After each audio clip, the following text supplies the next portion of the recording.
that is not dead which can eternal lie, and with strange eons even death may die.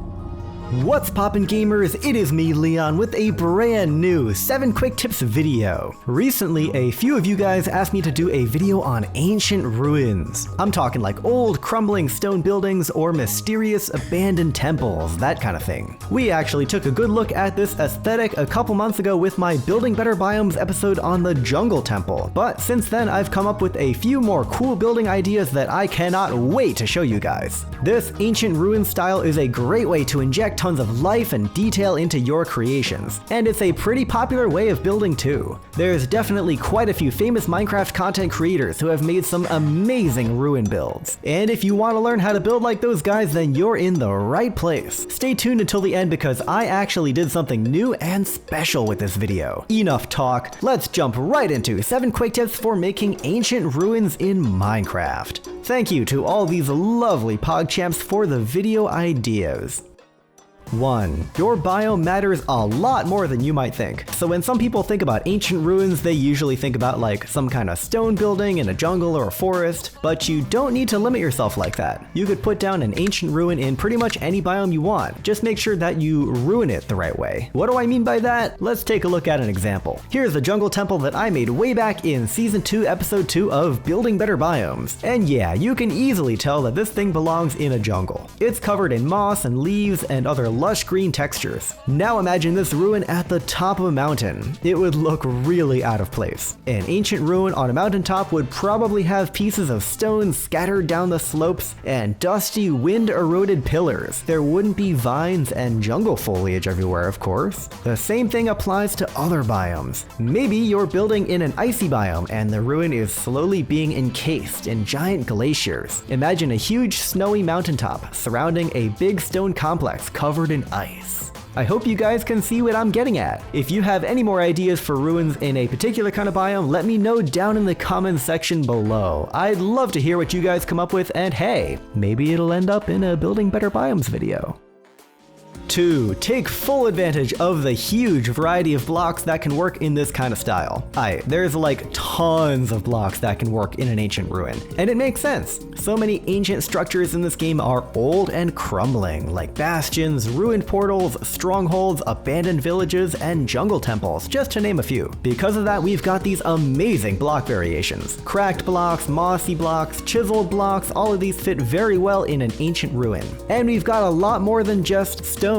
Moss, glow lichen, vines, dead bushes, leaves, walls, and chains. There's a million different ways of combining all these textures. Don't just use full blocks or only one kind of building block. Really try and get wacky with these walls, chiseled blocks, slabs, stairs, and all those funky things.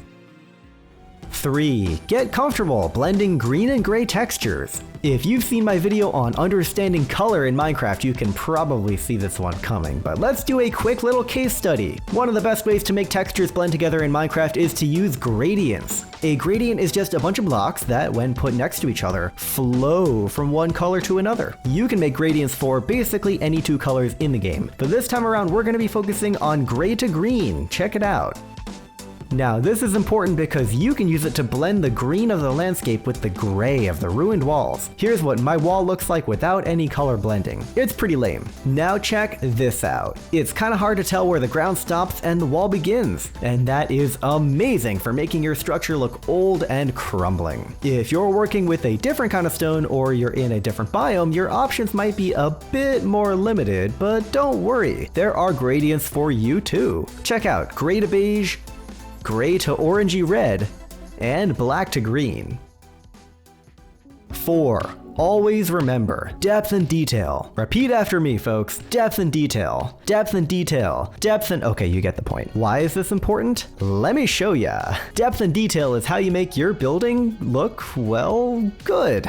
And there are a huge number of ways to do this. Blend textures, use a bunch of different kinds of textures, use all those detail blocks that I talked about a little while ago. If you can find a way to incorporate all these different techniques together, you're going to end up with something that looks a lot more realistic. Things with more complexity are more interesting to the eye. And since we're building something that's messy and falling apart, you can really go hard with the detail. Now, if you're building very large scale, you might not have the time or the patience to meticulously detail every square inch of your build to the extreme. And that is perfectly fine. If you're making something enormous, then the sheer size of your build will help compensate for any lack of detail. Maybe you don't even like the look of the ultra destroyed, crumbling disaster of a building. Structures that are still pretty much intact can be ancient ruins too. There's nothing wrong with that.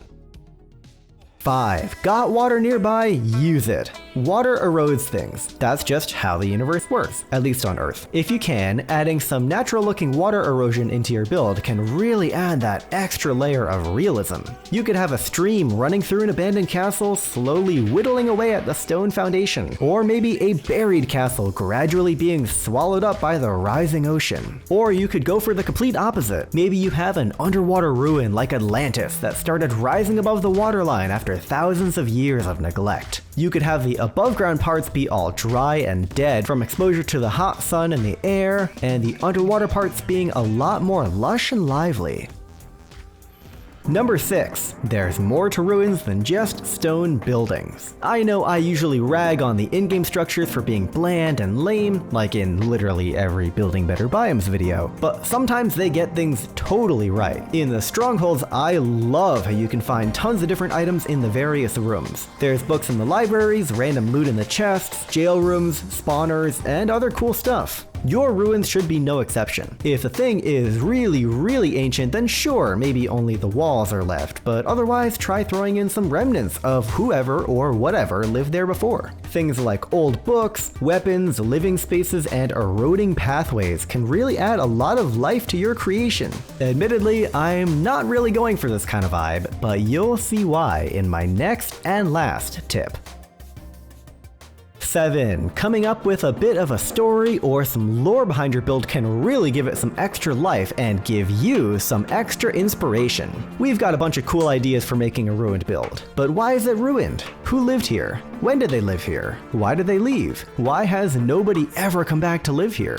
These are just some of the questions that you can ask yourself to get them gears turning in your brain and maybe come up with a really cool or creepy backstory behind your build. A lot of the best builders out there don't just build something because why not, or because it would look cool. It's important that it looks good, sure, but the difference between a neat little diorama and a fully fleshed out piece of art is the heart and soul behind the build. I know I'm sounding like a big ol' art nerd here, but it is true. Let me talk to you about the inspiration behind my build that I've been working on here.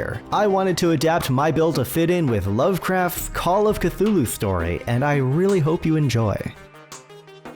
A lonely island, adrift in the middle of the ocean and lost to time, untouched by mankind for eons untold, only to be rediscovered by an unfortunate band of brave explorers. From the oceans afar, they noticed peculiarities in their surroundings.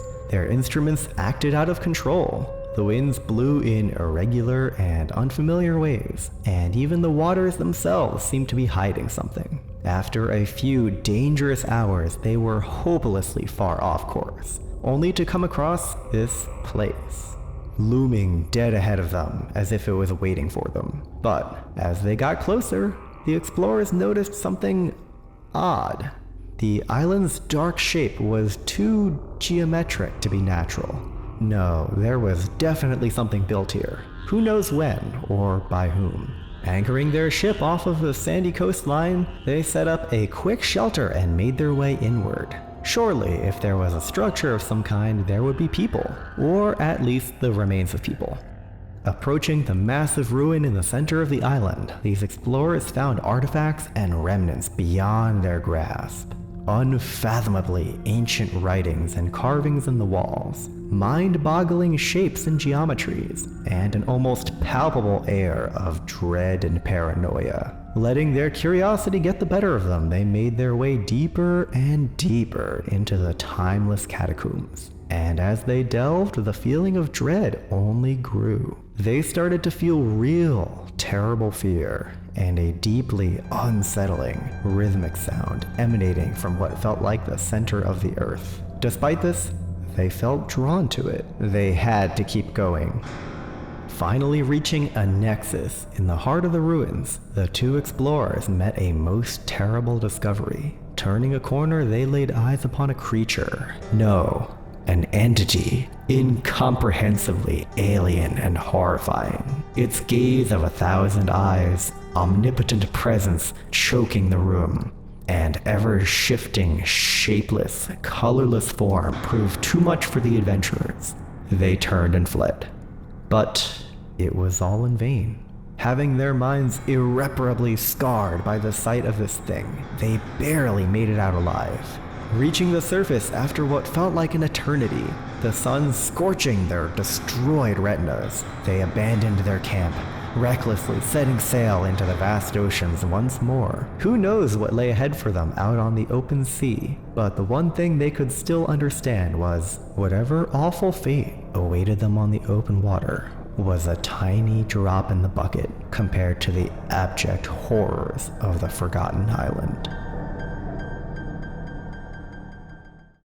Alrighty gamers, I think that's just about all the tips I've got for today. If you're listening to this, thank you a ton for making it this far. Watching to the end of my videos is literally the best thing you can do to support my channel, hands down. So thank you, your poggers. If you liked the video, don't forget to click that funny little like button and maybe perhaps that funny little subscribe button as well. Until next time, this has been Leon, and I'll see you all in the next 7 Quick Tips video. Stay cool, gamers.